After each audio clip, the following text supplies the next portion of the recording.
Ce matin-là, j'avais fait un cauchemar. La température avait atteint 50 degrés, des espèces animales disparaissaient, plein de gens quittaient leur maison à cause du climat. Alors, j'ai demandé à mon portable, qu'est-ce qu'on peut faire pour prendre soin de la planète ?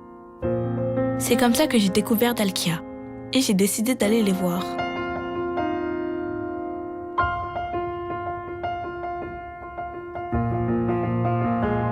Quand ils ont vu que j'avais 10 000 questions, ils se sont dit que ce serait mieux de m'emmener sur le terrain.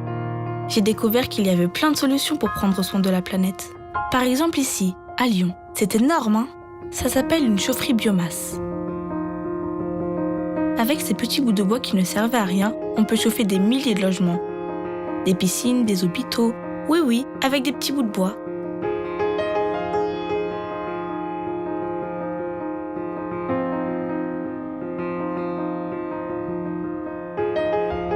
Et ici, c'est fou, mais c'est ce que les gens jettent à la poubelle qui devient une source de chauffage pour plein d'autres gens. Plus besoin de chercher très loin des sources d'énergie quand on est malin. À midi, j'ai demandé à une ingénieure de Dalkia son projet préféré. Elle m'a dit que la meilleure énergie est celle qu'on ne consomme pas.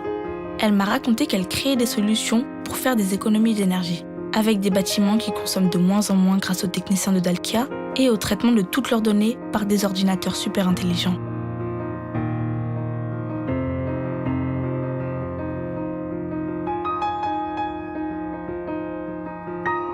Ici, le maire cherchait une façon de chauffer les habitants sans polluer.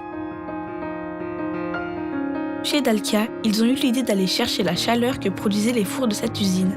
C'était de la chaleur perdue, jusqu'à ce que Dalkia arrive à la récupérer et à l'utiliser pour chauffer une partie de la ville.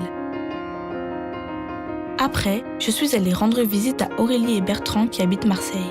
Là, c'est la mer qui permet à la fois de chauffer et de climatiser. Ça s'appelle la thalassothermie. C'est la première fois qu'on l'utilise pour tout un quartier. Je sais, c'est fou, on peut se chauffer avec la mer. Alors bien sûr, je sais qu'il y a encore des tas de choses à faire.